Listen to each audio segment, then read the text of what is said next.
دو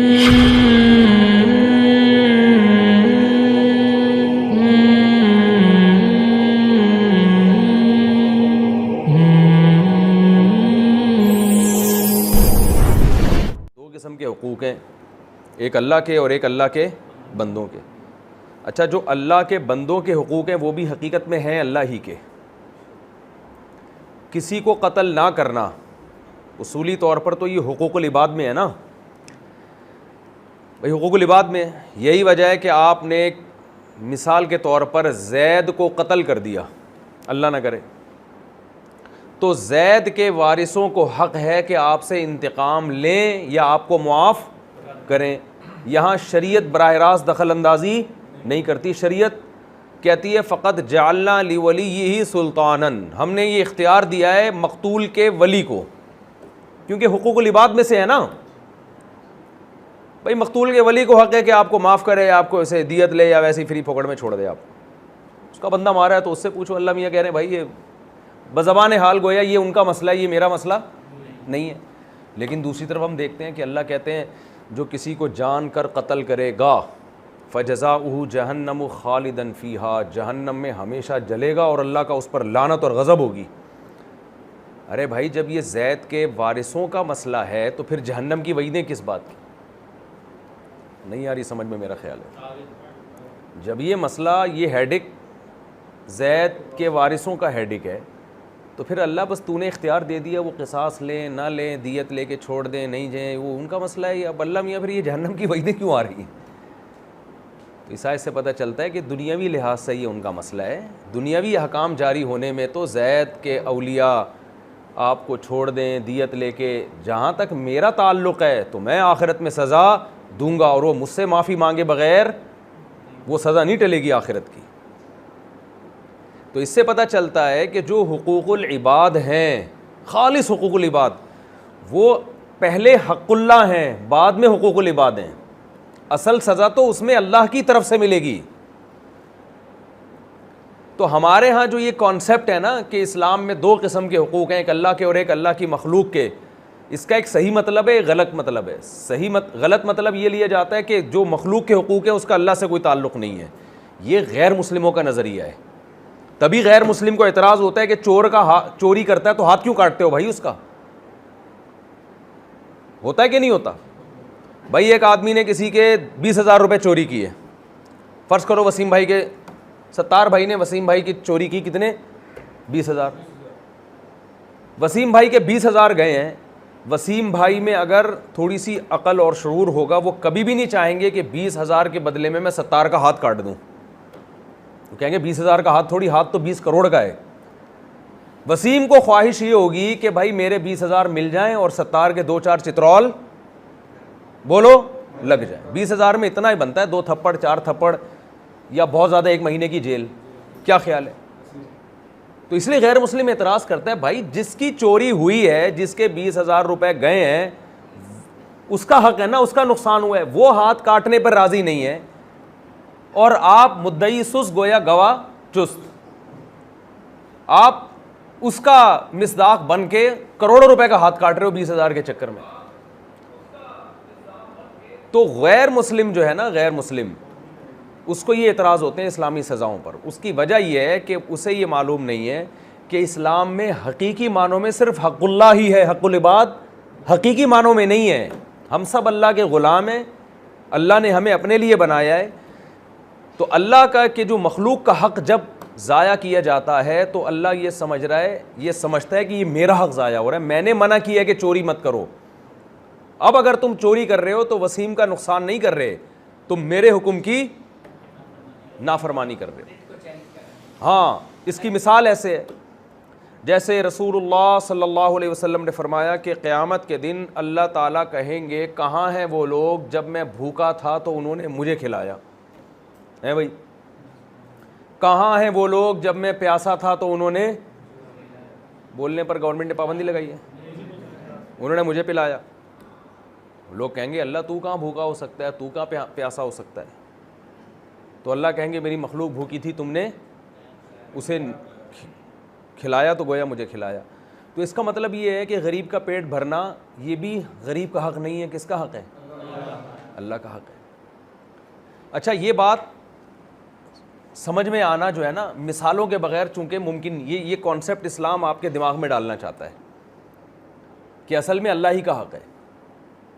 اب چونکہ اللہ مخلوق کی خدمت سے خوش ہوتا ہے نا, تو وہ دونوں حقوق آپس میں کیا ہو گئے ہیں, مرج ہو گئے ہیں, تو پتہ ہی نہیں چلتا. اس لیے اللہ نے بعض احکام ایسے دیے ہیں جس سے یہ تصور دماغ میں اچھی طرح سے بیٹھ جائے کہ یہ جو میں تمہیں غریبوں کو کھلانے کا حکم دے رہا ہوں نا, یہ اصل میں میری عبادت ہے, غریبوں کی خدمت ضمناً ہے, اصل میں میری عبادت ہو رہی. اسی وجہ سے بقرعید کے موقع پہ اللہ نے جانور کاٹنے کا حکم دے دیا, جو ایک نوعیت کا بظاہر اول نظر میں ظلم ہے, تاکہ یہ بتانے کے لیے کہ جب میں احسان کا حکم دوں تو احسان ہے, اور جب میں بظاہر ظلم, حقیقی ظلم نہیں ہے یہ, ایسا کام کا حکم دوں جو بظاہر دیکھنے میں کیا لگے ظلم ہے, تو پھر یہی کرنا پڑے گا تمہیں. پھر وہاں اگر اپنی عقل لڑا رہے ہو نا کہ نہیں جانور کو کیوں کاٹیں, اس گائے نے بیچاری نے کیا بگاڑا ہے ہمارا. ایک صاحب کہنے لگے حاملہ گائے کی قربانی جائز نہیں ہے. میں نے کہا کیوں؟ کہنے لگے اس کے معصوم بچے کا کیا قصور ہے. میں نے کہا اس ماں نے کیا کیا بیچاری نے, جو وہ کیا گناہوں کی کالک لے کے آئی ہوئی ہے, وہ اس کے بیل سے ناجائز تعلقات تھے, یا وہ باپ کی مرضی کے بغیر گھر سے بھاگی ہے. تو جیسے وہ بچہ معصوم ہے تو اس کی ماں بھی تو معصوم ہے نا, اس میں کیا ہے.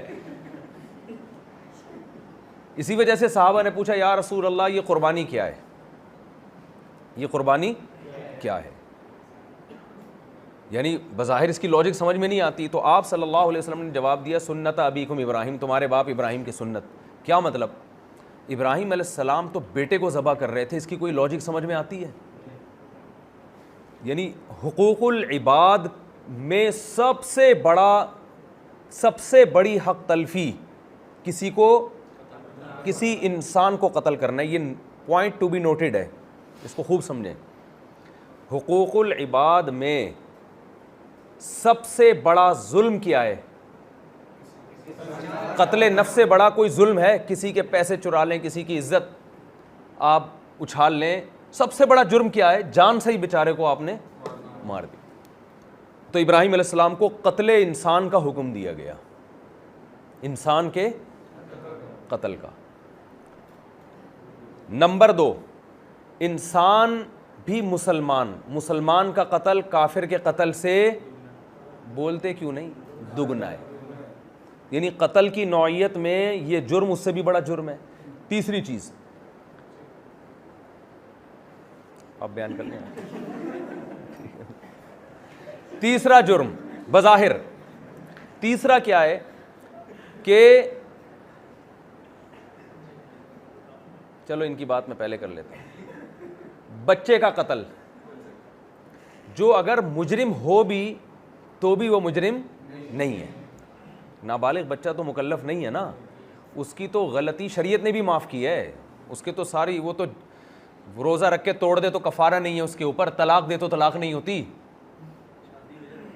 شادی ہو جاتی ہے. وہ بھی ابا کرائے گا تو ہوگی, ورنہ خود کی نہیں ہوگی. تو یہ یعنی یہ بچے کا قتل اس سے بھی بڑا جرم. اور چوتھی بات قطع رحمی, اپنی اولاد کا قتل, یعنی رشتہ دار کو قتل کرنا یہ اور بڑا جرم. اور رشتہ داروں میں اولاد اور باپ کا, اور ماں اور باپ یعنی والدین اور اولاد کا جتنا گہرا رشتہ ہے, صلہ رحمی سب سے زیادہ والدین اور اولاد کو ایک دوسرے کے بارے میں ہے. یعنی اس نوعیت کا قتل انسانی تاریخ میں اتنا بڑا جرم کہ اس نوعیت کے قتل سے بڑا جرم کوئی دنیا میں جرم ہو نہیں سکتا. اس کا ابراہیم علیہ السلام کو حکم دیا جا رہا ہے. اور یہ نوعیت کا جو سب سے بڑا جرم تھا, ابراہیم علیہ السلام کی سب سے بڑی عبادت سمجھا گیا ہے اس کو. یہ آپ سمجھیں گے میں موضوع سے ہٹا ہوا ہوں, اصل میں آپ کو جو فلسفہ ہے نا وہ سمجھانا چاہ رہا ہوں. یہ پھر میں آپ کو بتاؤں گا معاملہ ہو کیا رہا ہے آج کل مارکیٹ میں. یعنی غلط فہمی ہمارے ہاں کہاں سے آئی ہے معاملات میں, جو ہم اتنے ڈھیلے ہیں نا کہ جہاں چاہے بائکیں کھڑی کر دو, جہاں چاہے کسی کو بھی پیسے لے کے پی جاؤ, بہنوں کی وراثت نہ دو, اور یتیموں کا مال کھا جاؤ, قرضہ لے کے پی جاؤ. تو یہ سب ہمارے ہاں یہ مسئلہ ہو کیا رہا ہے, یہاں سے یہ غلط فہمی ہو رہی ہے ہمیں. اب دیکھو دنیا میں حقوق العباد کے معاملے میں جو سب سے بڑا ظلم تھا وہ اللہ کے آرڈر کی وجہ سے سب سے بڑی عبادت. یعنی جب کسی کی آزمائش اور قربانی اور اللہ سے محبت کی مثال بیان کی جاتی ہے تو ابراہیم علیہ السلام کی قربانی ٹاپ لسٹ پہ ہوتی ہے. اسی وجہ سے اتخذ اللہ ابراہیم خلیلا, صدیقہ نہیں خلیل. خلیل اور صدیق میں آپ کو پتہ ہے فرق, جو کہ مجھے پتہ ہے نہیں پتہ ہوگا آپ کو, لیکن پھر بھی پتہ ہے, فرض کر لیتے ہیں پتہ ہے, صحیح ہے نا. تو لو کنت متخذا خلیلا لاتخذت ابا بکر خلیلا, حدیث میں ہے نا. تو اتنی بڑی عبادت بن گئی. وہ الگ بات ہے اللہ کی رحمت نے اس کا تقاضا کیا کہ بچے کو ذبح میں ہونے نہیں دوں گا, اللہ کی رحمت نے تقاضا کیا, لیکن اس نے یہ بتا دیا کہ اسلام اصل میں نام حقوق العباد کا نہیں ہے. کس کا ہے؟ حقوق اللہ, صرف اللہ ہی کا حق ہے اس میں. اسلام نے جب یہ کہا ہے نا کہ حقوق العباد بھی اللہ کا حق ہے, تو حقوق العباد کی ویلیو کو کئی گنا بڑھا دیا ہے. سمجھ میں آ رہی ہے بات؟ حقوق العباد کی ویلیو کو کئی گنا بڑھا دیا. کل میں نے درخت پہ رپورٹ پیش کی, درخت کے بارے میں ایک, وہ مجھے انہوں نے پاک ایڈ ویلفیئر ٹرسٹ والوں نے کہا کہ درخت کے بارے میں آپ کچھ بیان کریں. میں نے کہا آپ دیکھو, یہ جو انگریز ہیں نا, یہ لوگ درخت بہت زیادہ لگاتے ہیں. میں آسٹریلیا گیا تو وہاں درخت کاٹنا ایسا بڑا جرم ہے جیسے گویا کہ قتل کرنا. آپ کے گھر کے باہر اگر درخت ہے نا, اس کو کاٹنے کے لیے اتنی پرمیشن ہے اور پتہ نہیں کیا کیا, اس کے بعد جا کے یعنی آپ کو یہ ثابت کرنا پڑے گا کہ اس پہ چڑیلیں آئی ہوئی ہیں, آسیب ہے, جو کہ قیامت تک آپ ثابت نہیں کر سکتے. صحیح ہے نا, بہت بڑا جرم ہے. اب آپ دیکھو, غیر مسلم درخت لگانے پہ بہت زیادہ حریص ہیں, اتنے درخت لگاتے ہیں, درخت کاٹنے نہیں دیتے. اور ان کے ملک میں جنگلات 25% جو ایک ریشو ہے کہ کسی بھی آباد ملک میں رقبے میں 25% کیا ہونا چاہیے, جنگلات. بعض ملکوں میں 30% ہیں, بہت زیادہ کیئر کرتے ہیں. وجہ کیا ہے؟ وہ اس کو حقوق العباد سمجھتے ہیں کہ ہم سب انسان ہیں اور درخت کٹے گا تو ہم سب کو, بولو نا, نقصان. تو ایک آدمی اگر اس کے گھر کے باہر درخت ہے, وہ اپنا انفرادی مفاد نہیں دیکھتا, وہ اپنا قوم کا اجتماعی مفاد دیکھتا ہے کہ یار کوئی بات نہیں, برداشت کر لو, تھوڑے سے پتے آ رہے ہیں نا اس طرف کو, کبھی کبھار وہ پتے گر جاتے ہیں, صفائی کرنی پڑتی ہے. وہ اجتماعی مفاد دیکھ رہا ہے.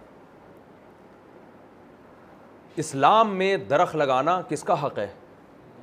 بولو, اللہ کا حق. رسول اللہ صلی اللہ علیہ وسلم نے فرمایا جس نے درخت لگایا, میں پہلے سمجھتا تھا یہ صحیح مسلم کی حدیث ہے, بعد میں دیکھا تو بخاری میں بھی ہے, متفق علیہ صحیح ہے یہ حدیث, کہ جس نے درخت لگایا, جب تک پرندے اس درخت سے, جانور اس درخت سے, انسان اس درخت سے فائدہ اٹھائیں گے, اس کو قبر میں ثواب ملتا رہے. تو یار مسلمان کو تو اس پہ اتنا حریص ہونا چاہیے. انگریز کو تو 2 منٹ کی آکسیجن مل رہی ہے اس سے, ہے بھائی, وہ لگا رہا ہے. اور مسلمان کو پتہ ہے اس سے بہترین صدقہ جاریہ نہیں ہو سکتا میرے لیے کوئی, لیکن پھر بھی وہ اگر لگا دے گا نا ابا کے سالے صاحب کے لیے ایک پودا, اس کے بعد دوبارہ مڑ کے, جیسے ابا کی قبر پہ کبھی نہیں گیا ایک دفعہ کے بعد, دوبارہ اس پودے پہ بھی کبھی نہیں گیا. بکریاں کھاتی رہیں, وہ کچھ بھی ہوتا رہے. وجہ کیا ہے کہ ہم اس پودا لگانے کو حقوق العباد سمجھتے ہیں کہ یار فائدہ ہو جائے گا تھوڑا سا, تو فائدہ ہو کے کیا کرنا ہے ہم نے, صحیح ہے نا, ہمارا یہ تصور ہے کہ فائدہ ہو گیا تو تھوڑی سی آکسیجن کا لیول بڑھ جائے گا تو کیا ہو گیا.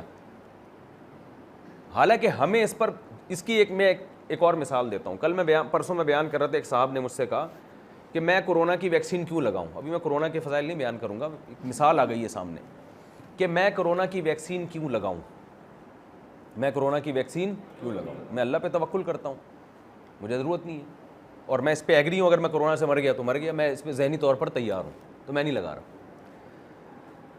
میں نے اس سے کہا, میں نے کہا دیکھو, جس چیز میں لوگوں کا اجتماعی فائدہ ہوتا ہے نا, آپ چائنا میں ایک آدمی, اچھا وہ کہنے گورنمنٹ زبردستی کیوں ٹھوس رہی ہے ویکسین, میری پرسنل لائف ہے, میں ذاتی طور پہ نہ لگاؤں تو نہ لگاؤں, یہ گورنمنٹ زبردستی کیوں ٹھوس رہی ہے. میں نے کہا چائنا میں جو ایک آدمی جس کو فرسٹ ٹائم کرونا ہوا تھا, اگر اس وقت ویکسین دریافت ہو جاتی اور وہ یہ کہتا, گورنمنٹ اس کو پکڑ کے زبردستی لگاتی کہ نہیں لگاتی, یا علاج اگر اس وقت دریافت ہو چکا ہوتا, ویکسین تو نہیں لیکن کرونا ہونے کے بعد تو اس کا علاج ابھی تک دریافت نہیں ہوا نا, لیکن فرض کرو ہو چکا ہوتا اور اس کا علاج ہوتا ہے ایک ٹیکہ, تو وہ جو ایک کمبخت تو نہیں کہنا چاہیے, اس بیچارے کو تو خود سے نہیں ہوا, اللہ کی طرف سے ہو گیا, تو اس کو اگر گورنمنٹ یہ کہتی کہ ہم آپ کو ٹیکہ ٹھوکیں گے تاکہ آپ ٹھیک ہو جائیں اور یہ وائرس ختم ہو جائے, وہ کہتا میں کیوں لگاؤں, میں مرنا چاہتا ہوں, تو آپ اس کو مرنے دیتے؟ ہم کہتے بھائی تو مرے گا لیکن یہ وائرس اس وقت تک 25-30 لوگوں تک پہنچ چکا ہوگا. ایک آدمی دنیا میں اگر کرونا کا باقی رہ گیا نا تو اس سے یہ دوبارہ پوری دنیا میں اسی طرح پھیلے گی جیسے چائنا کے ایک آدمی سے پھیل گئی. تو میں نے کہا اس میں گورنمنٹ جو ٹیکے زبردستی ٹھوس رہی ہے نا, یہ آپ کے نالائق ہونے کی دلیل ہے کہ اتنی سینس والی بات آپ کی سمجھ میں نہیں آ رہی. آپ کو تو خود زبردستی لگانا چاہیے اپنے نہیں یعنی دوسروں کے لیے. تو میں یہ عرض کر رہا ہوں کہ ہمارے ہاں اجتماعی چیزوں میں کہ بھائی ان چیزوں کا تعلق حقوق اللہ سے, اصل میں حقوق اللہ سے ہے, یعنی اگر آپ کی وجہ سے کسی انسان کو ضرر ہوگا تو اس کام سے بچنا حق اللہ ہے, اللہ کے حق کی وجہ سے آپ کے لیے اس سے بچنا فرض ہے. اگر آپ نہیں بچو گے آپ گناہگار ہوگے. اس پہ ریڈ سگنل پہ ہم جو گاڑی روکتے ہیں, کیوں روکتے ہیں؟ اس لیے کہ آپ کہو تو میں تو تیار ہوں اس کے لیے, ٹکر ہو جائے تو کوئی مسئلہ, میں تو ابھی جلدی میں جا رہا ہوں, میں رسک لینے کے لیے تیار ہوں. بھائی آپ کو جب ٹکر ہوگی تو صرف آپ کو نقصان نہیں ہوگا, ہو سکتا ہے وسیم بھائی گھٹنوں سے محروم ہو جائیں, ہو سکتا ہے کوئی ستار نام کا آدمی جا رہا ہو, وہ ایک ٹرین کے ٹریک پہ لکھا ہوا تھا, لوگ مانا گاؤں کے لوگ وہ ٹرین کے ٹریک پہ بیٹھ کے قضائے حاجت کرتے تھے, عادت تھی. گورنمنٹ سمجھا کے تھک گئی, مان نہیں رہے تھے لوگ, تو ایک دن کسی نے بورڈ لگا دیا کہ آپ روزانہ اس پٹری پہ بیٹھ کے ہاتھ سے تشریف دھوتے ہیں, ایسا نہ ہو کسی دن تشریف سے ہاتھ دھونے پڑ جائیں. اچانک ٹرین آئے گی, کسی دن آپ کو تشریف سے ہاتھ دھونے,